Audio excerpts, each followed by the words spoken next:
Hello and welcome to respire classes. Dear students, मैं आपका Faisal sir आपके लिए लेकर आया हूं semiconductor electronics class 12th physics में से, मॉडर्न फिजिक्स में से।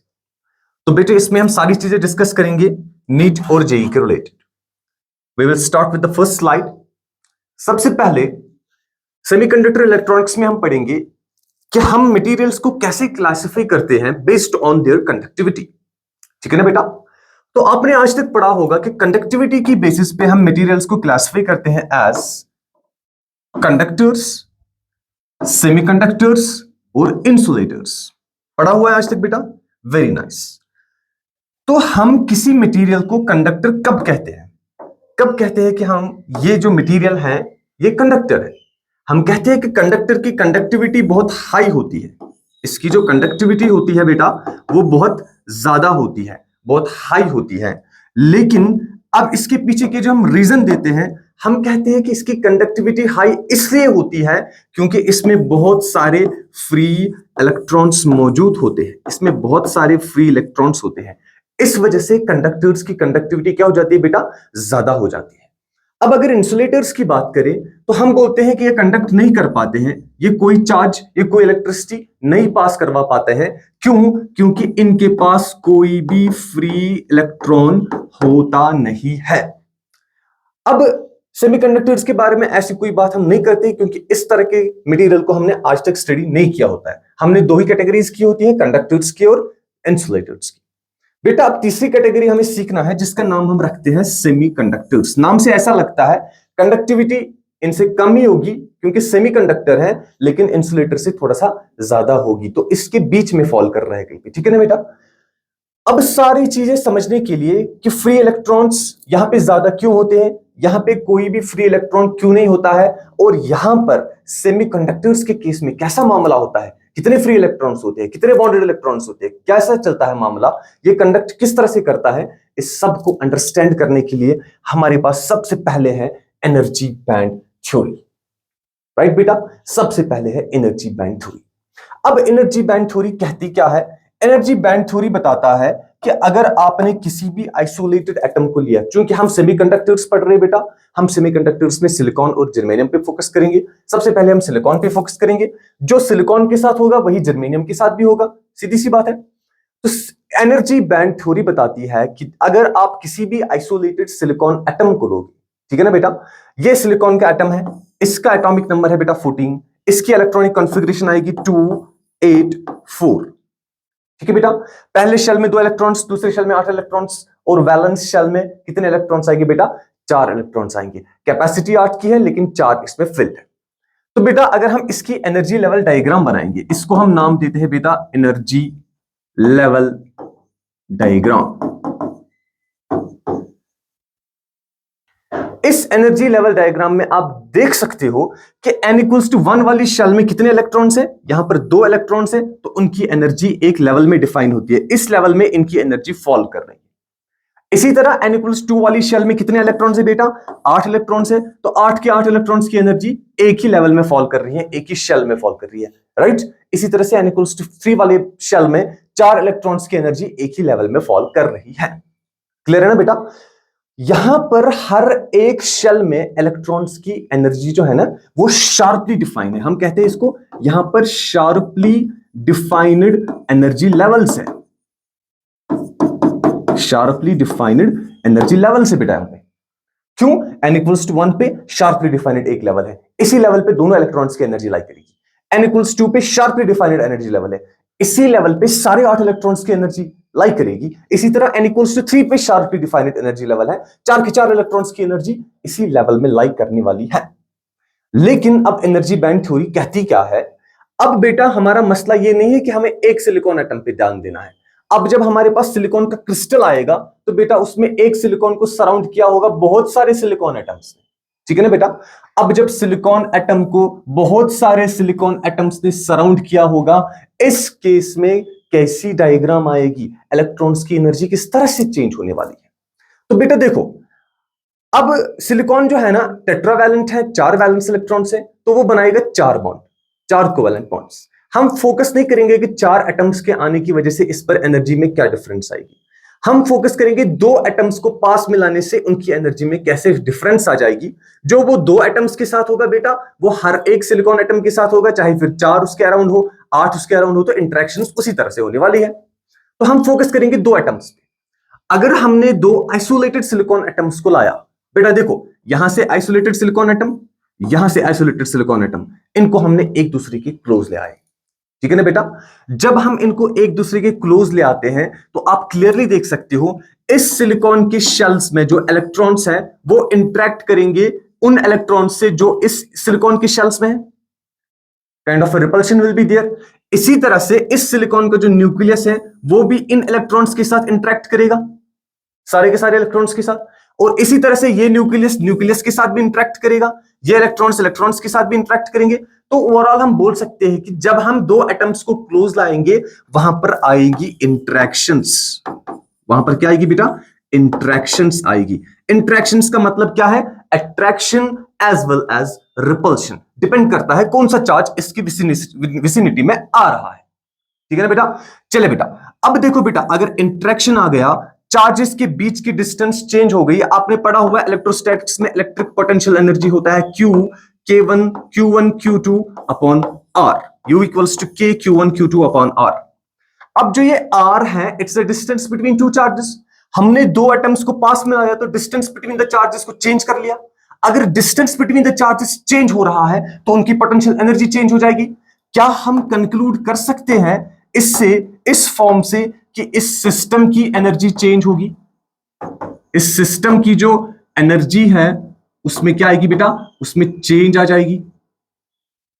अब अगर सिस्टम की एनर्जी चेंज हो जाएगी, हमें ये चीज ड्यूअल नेचर में पता है कि जब एटम की एनर्जी चेंज होती है वो असल में इलेक्ट्रॉन की एनर्जी चेंज होती है, लेकिन एसोसिएट हम एटम से करते हैं, राइट बेटा। तो अब इन इलेक्ट्रॉन की लेवल्स को फिर से देखते हैं। हमने एक आइसोलेटेड सिलिकॉन को लिया, यहां से एक और आइसोलेटेड सिलिकॉन को लिया, इनके पास एनर्जी की लेवल्स थी, शार्पली डिफाइंड एनर्जी लेवल्स थी, हर एक शेल में अपने अपने इलेक्ट्रॉन की। अब जब हमने इनको क्लोज लिया तो इंटरेक्शन की वजह से क्या होगा बेटा? सिस्टम की एनर्जी चेंज हो जाएगी। अगर सिस्टम की एनर्जी चेंज होगी तो इसका मतलब एनर्जी में कहीं पे इंक्रीज हो जाएगा, कहीं पे डिक्रीज हो जाएगा। किसी इलेक्ट्रॉन की एनर्जी बढ़ जाएगी, किसी इलेक्ट्रॉन की एनर्जी घट जाएगी, राइट, इनको क्लोज लाने की वजह से। चलिए हम उसको देखते हैं बड़े आराम से। अब यहां पर हमारे पास आइसोलेटेड के केस में क्या था? Energy level diagram. हमारे पास था एनर्जी लेवल डायग्राम, और इसमें हमने देखा था कि जो यहां पर इलेक्ट्रॉन्स लाई कर रहे थे n इक्वल्स टू 1 में पूरी शार्पली डिफाइंड एनर्जी लेवल थी। लेकिन अब क्या हो गया? अब एक इलेक्ट्रॉन की एनर्जी बढ़ सी गई, किसी इलेक्ट्रॉन की एनर्जी घट सी गई। क्यों? क्योंकि इंटरेक्शन हो रहा है, पोटेंशियल एनर्जी चेंज हो रही है, सिस्टम की एनर्जी में तब्दीली आ रही है। इसी तरह से n इक्वल्स 2 में अब तक 8 इलेक्ट्रॉन्स थे, शार्पली डिफाइंड इलेक्ट्रॉन्स थे बेटा, ठीक है ना बेटा। लेकिन अब किसी इलेक्ट्रॉन की एनर्जी इंक्रीज, किसी की डिक्रीज, किसी की थोड़ी सी डिक्रीज, किसी की थोड़ी सी इंक्रीज, किसी में बिल्कुल भी चेंज नहीं आ रहा है। इसी तरह से यहां पर किसी इलेक्ट्रॉन की एनर्जी यहां आएगी। तो अब देखो, इन इलेक्ट्रॉन्स की एनर्जी इस लेवल में फॉल कर रही है, इस इलेक्ट्रॉन की एनर्जी अलग लेवल में, इस इलेक्ट्रॉन की एनर्जी अलग लेवल में फॉल कर रही है, इस तरह से। अब इन 8 इलेक्ट्रॉन्स में जो एनर्जी है वो एक ही लेवल में फॉल नहीं कर रही है। किसी की एनर्जी ज्यादा, किसी की एनर्जी कम, तो किसी की एनर्जी वही है जो इससे पहले थी, राइट है ना बेटा। इसी तरह से इसमें 4 इलेक्ट्रॉन्स थे, मानो किसी इलेक्ट्रॉन की एनर्जी चेंज ही नहीं हुई, लेकिन किसी इलेक्ट्रॉन की एनर्जी इंक्रीज, किसी की डिक्रीज और किसी की थोड़ी सी इंक्रीज। तो इस तरह से इनकी एनर्जी लेवल बन गई, राइट बेटा। अब फोकस करो इस सब पे। अभी तक हमारे पास एनर्जी की लेवल्स आ रही थी, लेकिन अब अलग अलग इलेक्ट्रॉन की अलग अलग लेवल आ रही है। तो इसका मतलब यहां पर जो यहां से यहां लेकर यहां तक ये रेंज ऑफ एनर्जी बन गया बेटा, रेंज ऑफ एनर्जी बन गया। तो रेंज ऑफ एनर्जी जब बन गया, इसका मतलब है कि ये जो इलेक्ट्रॉन्स हैं ये इस रेंज में कहीं पर भी इनकी एनर्जी लाई कर सकती है। अब ये लेवल्स में नहीं होगी, अब इनकी एनर्जी लेवल शार्पली डिफाइंड नहीं होगी, इसकी एनर्जी जो है ना यहां से लेकर यहां तक कहीं भी लाई कर सकती है।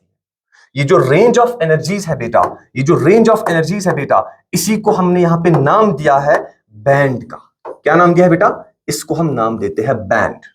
अब हम बोलेंगे अब इलेक्ट्रॉन्स जब आइसोलेटेड सिलिकॉन एटम से निकलकर कहां जाए, जब आइसोलेटेड सिलिकॉन एटम को हम मिलाकर क्रिस्टलाइन फॉर्म में लेकर आएंगे, तो उस क्रिस्टलाइन फॉर्म में यहां पर जो इलेक्ट्रॉन्स होंगे इनकी एनर्जी अब लेवल्स में डिफाइन नहीं होगी इनकी एनर्जी, अब बैंड्स में डिफाइन होगी, यानी कि इनके पास डिफरेंट रेंज ऑफ एनर्जीज हो जाएगी। तो अब यहां पे जब सॉलिड आएगा, जब क्रिस्टल की बात आएगी, हम एनर्जी लेवल डायग्राम नहीं पढ़ते हैं, हम यहां पे डिफाइन करते हैं energy band diagram. Energy band diagram clear है बेटा? तो यहां पर एनर्जी लेवल नहीं आएगी, एनर्जी लेवल कन्वर्ट हो गए किन में बेटा? एनर्जी बैंड्स में। This is the energy band theory. Energy band theory क्या बताती है? आइसोलेटेड सिलिकॉन में या आइसोलेटेड एटम्स में हमें एनर्जी लेवल्स होती है, लेकिन जब उन्हीं एटम्स को क्रिस्टलाइन फॉर्म में लिया जाता है, सराउंड किया जाता है बाकी एटम्स के साथ, तो उनमें एनर्जी बैंड आ जाते हैं, एनर्जी लेवल्स नहीं रहते। क्लियर है ना बेटा? इस n इक्वल्स टू 1 वाले एनर्जी बैंड में, इस n इक्वल्स टू 1 वाले एनर्जी बैंड में कितने इलेक्ट्रॉन्स लाई करेंगे? 2 इलेक्ट्रॉन्स लाई करेंगे। इसी तरह से n इक्वल्स टू 2 वाले एनर्जी बैंड में 8 इलेक्ट्रॉन्स लाई करेंगे, और n इक्वल्स टू 3 वाले एनर्जी बैंड में 4 इलेक्ट्रॉन्स लाई करेंगे। कहीं पर भी एनर्जी हो सकती है, लेकिन इसी बैंड के अराउंड एनर्जी होगी। क्लियर है बेटा? अब सबसे इंपॉर्टेंट पार्ट, हमने बोला कि हमारा डिस्कशन है सेमीकंडक्टर्स पे। हमारा डिस्कशन बेटा किस पे है? सेमीकंडक्टर्स पे। अब जब हम सेमीकंडक्टर्स पे डिस्कस कर रहे हैं, तो हमें पता है जो सेमीकंडक्टर्स है, हम इनकी कंडक्टिविटी की बात कर रहे हैं, हमें किसी और चीज से गर्ज नहीं है ना।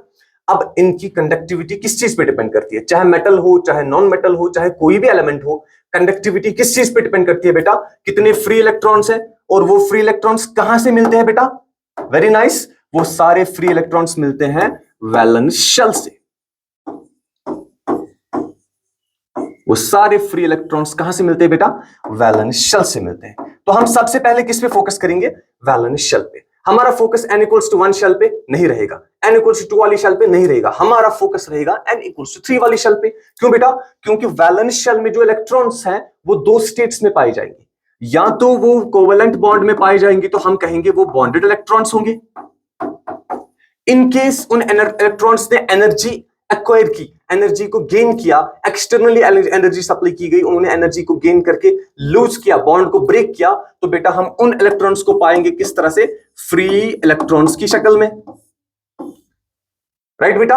तो अगर वैलेंस शेल के इलेक्ट्रॉन्स बॉन्डेड हो गए, ये चीज कंडक्ट नहीं करने वाला, क्योंकि इसमें कोई फ्री इलेक्ट्रॉन अवेलेबल ही नहीं है। वो फ्री इलेक्ट्रॉन आता कहां से? वैलेंस शेल से आता है। लेकिन अगर वही वैलेंस शेल के electrons external temperature, external energy की वजह से फ्री हो गए हैं, तो अब ये चीज कंडक्ट करने वाली है इन वैलेंस शेल के फ्री इलेक्ट्रॉन्स की वजह से। क्लियर है बेटा? अब मुझे बताओ बेटा, मैंने यहां पे बोला जो बॉन्डेड इलेक्ट्रॉन है, शाबाश ध्यान से देखो, जो बॉन्डेड इलेक्ट्रॉन है ये पहले एनर्जी को एब्सॉर्ब करेगा, इसको हमें एनर्जी देनी पड़ेगी, इसकी एनर्जी हमें यहां से सप्लाई करनी पड़ेगी, तब ये बॉन्ड तोड़ के क्या हो जाएगा? फ्री हो जाएगा बेटा। Very nice. अगर ये फ्री हो जाएगा तो हम क्लियरली बता सकते हैं इसकी एनर्जी ज्यादा है किससे? बॉन्डेड इलेक्ट्रॉन से। राइट बेटा? तो अब जो वैलेंस शेल के इलेक्ट्रॉन्स हैं 2 स्टेट्स में पाए जाएंगे, बॉन्डेड एंड फ्री इलेक्ट्रॉन्स। अगर बॉन्डेड इलेक्ट्रॉन्स होंगे तो उनकी एनर्जी जिस बैंड में लाई करेंगी, हम उस बैंड का नाम देते हैं वैलेंस बैंड। तो मैं यहां पे क्लियरली लिख सकता हूं, इस वैलेंस बैंड में जितने भी इलेक्ट्रॉन्स होंगे वो सारे उन इलेक्ट्रॉन्स की एनर्जी होगी जो कि असल में क्या होगी बेटा? बॉन्डेड इलेक्ट्रॉन्स होगी। और अगर कोई बॉन्डेड इलेक्ट्रॉन ने एनर्जी एक्वायर की, एनर्जी एक्वायर करके ऊपर चला गया अगले वाले बैंड में, इससे ऊपर वाले बैंड में आ जाएगा, तो वहां पर वो क्या हो जाएगा? फ्री इलेक्ट्रॉन बन जाएगा। और उस केस में उस बॉन्ड को क्या कहा जाता है? उस बैंड को कहा जाता है कंडक्शन बैंड। अगर हमने किसी इलेक्ट्रॉन को यहां पे पाया तो वो ये कंडक्ट करने वाला है, क्योंकि इसके पास फ्री इलेक्ट्रॉन्स अवेलेबल है। अब बेटा इन 2 एनर्जी बैंड्स के बीच जो गैप है इसको कहा जाता है डेल्टा Eg, इसको नाम दिया जाता है फॉरबिडन एनर्जी गैप। क्या नाम दिया जाता है बेटा? Forbidden energy gap. अब फॉरबिडन एनर्जी गैप का नाम क्यों दिया जाता है? क्योंकि इलेक्ट्रॉन्स, वैलेंस शेल के इलेक्ट्रॉन्स 2 ही स्टेट्स में पाए जाएंगे, या तो वो बॉन्डेड इलेक्ट्रॉन्स होगी बेटा, या तो वो फ्री इलेक्ट्रॉन्स होगी। इन केस वो बॉन्डेड इलेक्ट्रॉन्स हैं तो उनकी एनर्जी लाई करेगी वैलेंस बैंड में, अगर वो फ्री हो जाएंगी तो उनकी एनर्जी लाई करेंगी कंडक्शन बैंड में। तो इसका मतलब या तो इलेक्ट्रॉन्स इस बैंड में पाई जाएंगी या इलेक्ट्रॉन्स इस बैंड में पाई जाएंगी। जो ये गैप है, एनर्जी की गैप है, यहां पर कोई भी इलेक्ट्रॉन पाया नहीं जाएगा। दैट्स वाई फॉरबिडन, मना किया गया है इलेक्ट्रॉन को यहां रहने से, इसलिए फॉरबिडन एनर्जी गैप बन जाती है, जिसको हम डेल्टा Eg कहते हैं। क्लियर है बेटा? अब यहां ध्यान देखो बेटा, ध्यान से देखो, ये जो एनर्जी लेवल यहां पर है, ये एनर्जी लेवल वैलेंस बैंड की कौन सी एनर्जी है? मैक्सिमम एनर्जी है। इसी तरह से जो ये वाली एनर्जी लेवल है, ये कंडक्शन बैंड की सबसे मिनिमम एनर्जी है। तो क्या हम इस डेल्टा Eg को, एनर्जी बैंड को लिख सकते हैं इस तरह से बेटा? ध्यान से देखना बेटा, क्या हम इसको लिख सकते हैं? It's equal to the minimum energy in the conduction band minus the maximum energy in the valence band. Clear है बेटा? ये delta Eg minimum energy in the conduction band minus the maximum energy in the valence band के बराबर आता है, right? अब सबसे important चीज, अब ये डेल्टा Eg है ना, इस पर टेम्परेचर और साइज ऑफ एटम्स से क्या इफेक्ट पड़ता है? क्लियर है बेटा? पहला पॉइंट बेटा, पहला पॉइंट, डेल्टा Eg पे इफेक्ट किसकी वजह से बेटा? टेम्परेचर की वजह से क्या इफेक्ट पड़ेगा? अब आप मुझे बताओ, अगर हम किसी भी सॉलिड में टेम्परेचर को बेटा इंक्रीज करेंगे, टेम्परेचर को इंक्रीज करने से थर्मल एनर्जी क्या हो जाएगी बेटा? थर्मल एनर्जी बेटा हो जाएगी इंक्रीज। अगर थर्मल एनर्जी इंक्रीज हो गई तो थर्मल एक्सपेंशन हो जाएगा, उसकी वजह से थर्मल एक्सपेंशन हो जाएगा बेटा। और अगर थर्मल एक्सपेंशन हो गया, इसकी वजह से एटम्स में इंटरेक्शन कम हो जाएगी, एटम्स दूर दूर हो जाएगी, तो उसकी वजह से लेस इंटरेक्शन। और अगर आप याद रखोगे, ये डेल्टा Eg बना क्यों था? क्योंकि एटम्स क्लोज आ गई थी, इंटरेक्शन की वजह से ही डेल्टा Eg बन गई थी। अगर इंटरेक्शन कम हो गई तो उसकी वजह से क्या होगा बेटा? डेल्टा Eg डिक्रीज हो जाएगी, एनर्जी बैंड गैप भी कम हो जाएगी। तो टेम्परेचर राइज करने की वजह से डेल्टा Eg क्या हो जाता है बेटा? कम हो जाता है। अब दूसरा है size of atoms. Size of atoms, आप ध्यान से देखो बेटा, अभी मैंने बोला कि यहां पर हमारे पास दो बैंड है, या तो बेटा क्या होगा? वैलेंस बैंड, इसके ऊपर वाला बैंड क्या पाया जाएगा? कंडक्शन बैंड पाया जाएगा। क्लियर है बेटा? अब इलेक्ट्रॉन को अगर वैलेंस बैंड से निकालकर कहां ले जाना है? कंडक्शन बैंड में ले जाना है, तो बॉन्ड को तोड़कर ले जाना है। ये बॉन्ड किस तरह से होता है? हम देखते हैं कि इस इलेक्ट्रॉन का न्यूक्लियस के साथ कितना अटैचमेंट है, कितनी अट्रैक्शन है। जितना साइज ऑफ एटम बढ़ जाएगा बेटा, उतना इस इलेक्ट्रॉन का इंटरेक्शन क्या होगा? न्यूक्लियस के साथ कम होता जाएगा साइज की वजह से। अगर इंटरेक्शन कम होता जाएगा तो इस इलेक्ट्रॉन को फ्री करवाना आसान है। इस इलेक्ट्रॉन को फ्री करवाने का फ्री करवाना आसान के मतलब क्या है? इसका मतलब है इस इलेक्ट्रॉन को कम एनर्जी चाहिए, कहां पर? कंडक्शन बैंड में जाने के लिए। तो क्लियर है, साइज ऑफ एटम्स जितना बढ़ जाएगा, डेल्टा Eg फिर से उतना कम होता जाएगा, घट जाएगा। क्लियर है बेटा? Very nice. अब बेटा मैंने बोला था कि हम देखेंगे, ये तो सारी एनर्जी बैंड थ्योरी हो गई ना। एनर्जी बैंड थ्योरी में हमने क्या पढ़ा कि जब भी एटम्स क्लोज आ जाते हैं, एनर्जी लेवल्स कन्वर्ट हो जाते हैं एनर्जी बैंड्स में। और एनर्जी बैंड्स में क्या हो जाता है बेटा? एनर्जी बैंड्स में फिर हम देखते हैं कि आउटर मोस्ट इलेक्ट्रॉन्स दो स्टेट्स में पाए जाएंगे, या तो वैलेंस बैंड में पाए जाएंगे या तो कंडक्शन बैंड में पाए जाएंगे, और बीच की जो गैप रहती है उसको हम कहते हैं energy gap, forbidden energy gap. अब हम इसी थ्योरी पे, किस पे? एनर्जी बैंड थ्योरी पे डिफाइन करेंगे कंडक्टर्स को, इंसुलेटर्स को और सेमी कंडक्टर्स को। राइट है बेटा? Very nice. अब देखिए बेटा, ये हमारे पास है वैलेंस बैंड और ये हमारा है कंडक्शन बैंड। आप क्लियरली देख सकते हो यहां पर वैलेंस बैंड और कंडक्शन बैंड में आपस में क्या हो रही है बेटा? इसको हम कहते हैं ओवरलैपिंग हो रही है। क्या हो रहा है बेटा? ओवरलैपिंग हो रहा है। ओवरलैपिंग किस केस में बेटा? कंडक्टर्स की केस में। वैलेंस बैंड और कंडक्शन बैंड एक दूसरे को ओवरलैप किया हुआ होता है। अगर बेटा यहां पर ओवरलैपिंग हो रही है तो इसका मतलब वेरी क्लियर है, डेल्टा Eg हमारे पास बिल्कुल जीरो आ रहा है, एनर्जी बैंड गैप सीधे जीरो आ रहा है। अगर एनर्जी बैंड गैप जीरो है, इसका मतलब क्या है बेटा? इसका मतलब यहां पर किसी भी इलेक्ट्रॉन को कोई भी एनर्जी नहीं चाहिए, कहां पे जाने के लिए? कंडक्शन बैंड में। यानी कि रूम टेम्परेचर पे या किसी नॉर्मल टेम्परेचर पे हमारे पास बहुत सारे फ्री इलेक्ट्रॉन्स अवेलेबल होंगे। किसमें बेटा? कंडक्शन बैंड में बहुत सारे फ्री इलेक्ट्रॉन्स अवेलेबल होंगे, क्योंकि डेल्टा Eg का वैल्यू जीरो आ रहा है। इस केस में ये मटेरियल क्या बन जाएगा? कंडक्टर बन जाएगा। जैसे हमारे पास कॉपर है, सिल्वर है, ठीक है ना बेटा, गोल्ड है, ये सारे एग्जांपल्स है किनके? कंडक्टर्स की। अब आ रही है बात इंसुलेटर्स की। इंसुलेटर्स में ये जो वैलेंस बैंड होता है और ये जो कंडक्शन बैंड होता है, इसके बीच जो डेल्टा Eg होता है, डेल्टा Eg बहुत ज्यादा होता है, ग्रेटर देन 3 इलेक्ट्रॉन वोल्ट्स होता है। जब delta Eg greater than 3 electron volts होता है तो इस वैलेंस बैंड के इलेक्ट्रॉन को, यानी कि जो बॉन्डेड इलेक्ट्रॉन है, इसको बहुत एनर्जी चाहिए कहां जाने के लिए, कंडक्शन बैंड में, जो नॉर्मल कंडीशंस में हम सप्लाई नहीं कर पाते। इस वजह से ये नॉर्मल कंडीशंस में कंडक्ट नहीं करता है, क्योंकि नॉर्मल कंडीशंस में हम क्लियरली लिख सकते हैं कि इसका जो कंडक्शन बैंड है वो एम्प्टी होता है, इसमें कोई फ्री इलेक्ट्रॉन अवेलेबल नहीं होता है। इस वजह से ये नॉर्मल कंडीशंस में कंडक्ट नहीं कर पाता है, और इस वजह से इस मटेरियल को हम क्या बोलते हैं बेटा, इस मटेरियल को बोलते हैं हम इंसुलेटर। राइट बेटा, इसकी कंडक्टिविटी बहुत कम, रेजिस्टिविटी बहुत ज्यादा, इसकी कंडक्टिविटी बहुत ज्यादा, रेजिस्टिविटी बहुत कम। अब बात आ गई सेमीकंडक्टर्स की। यहां पर सेमीकंडक्टर्स में ये हमारा वैलेंस बैंड है, ये हमारा कंडक्शन बैंड है बेटा। सेमीकंडक्टर्स में जो डेल्टा Eg होता है, डेल्टा Eg इंसुलेटर से कम होता है 3 इलेक्ट्रॉन वोल्ट्स, यानी कि हम लिख सकते हैं यहां पर स्मॉल एनर्जी गैप होती है, small energy gap. Small energy gap की वजह से क्या होगा बेटा, बहुत सारे इलेक्ट्रॉन्स वैलेंस बैंड के ऐसे हो सकते हैं जो नॉर्मल रूम टेम्परेचर पे इस एनर्जी बैंड गैप को क्रॉस करके कहां जाए बेटा, कंडक्शन बैंड में। तो हम कहेंगे कि एट नॉर्मल रूम टेम्परेचर हमारे पास कुछ ना कुछ इलेक्ट्रॉन्स अवेलेबल होंगे, किसमें बेटा, कंडक्शन बैंड में। अगर कंडक्शन बैंड में इलेक्ट्रॉन्स अवेलेबल हैं तो वही इलेक्ट्रॉन्स बेटा फ्री इलेक्ट्रॉन्स हो गए ना।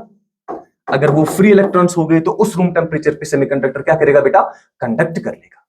क्लियर है ना बेटा, वेरी नाइस। लेकिन इसमें जितने फ्री इलेक्ट्रॉन्स होते हैं उनकी तादाद इतनी नहीं होती है जितना कंडक्टर के केस में होता है। इस वजह से सेमीकंडक्टर्स की कंडक्टिविटी इंसुलेटर से तो ज्यादा है, लेकिन कंडक्टर से क्या है बेटा, कम रहती है। ठीक है ना बेटा, इसीलिए सेमीकंडक्टर कहा जाता है। ये पूरी तरह से मतलब उस तरह की कंडक्टिविटी भी नहीं होती है। क्लियर है बेटा, वेरी नाइस। अब देखिए बेटा, हम सारी इंफॉर्मेशन, सारी नॉलेज को यहां पर अप्लाई करते हैं। सबसे पहली चीज, सेमीकंडक्टर्स हमारे पास सिलिकॉन और जर्मेनियम है। क्लियर है बेटा, ये दो एग्जांपल्स है सेमीकंडक्टर्स की। इनको पाया जाता है ग्रुप 14 एलिमेंट्स में। क्लियर। अब बेटा देखो, जितना हम डाउन द ग्रुप जाएंगे, साइज क्या हो रहा है बेटा, एटॉमिक साइज क्या हो रहा है, इंक्रीज हो रहा है।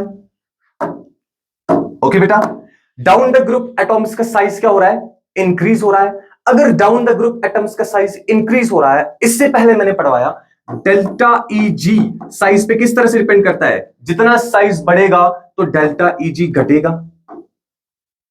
क्लियर है ना, down the group delta Eg क्या हो रहा है, कम होता जा रहा है। तो मैं कह सकता हूं इस ग्रुप में कार्बन का जो डेल्टा Eg है, चूंकि इसका साइज सबसे छोटा है, वो मैक्सिमम होगा, और इस ग्रुप में लेड का साइज सबसे बड़ा, तो इसका जो डेल्टा Eg है वो सबसे छोटा होगा, मिनिमम हो जाएगा। अब बेटा नॉलेज को अप्लाई करो। अब अगर डेल्टा Eg मैक्सिमम है तो बहुत ज्यादा एनर्जी चाहिए कार्बन के इलेक्ट्रॉन्स को वैलेंस बैंड से निकालकर कंडक्शन बैंड में लेने के लिए। तो इसका मतलब कार्बन की जो एक फॉर्म हम यहां पे देखेंगे जिसको हम डायमंड कहते हैं, इसकी एक क्रिस्टलाइन फॉर्म जिसको हम डायमंड कहते हैं बेटा, डायमंड क्या होगा बेटा, वो हमें ट्रीट होगा एज इंसुलेटर, क्योंकि डेल्टा Eg बहुत ज्यादा आ रहा है, मैक्सिमम डेल्टा Eg है यहां पे इस ग्रुप में।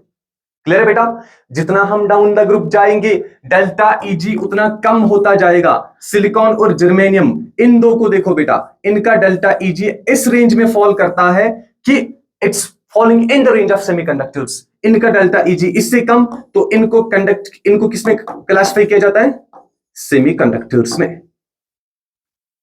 जितना और नीचे जाएंगे साइज और बढ़ता जाएगा, डेल्टा Eg और घटता जाएगा। इन दो के केस में, टिन और लेड के केस में डेल्टा Eg बहुत कम आएगा।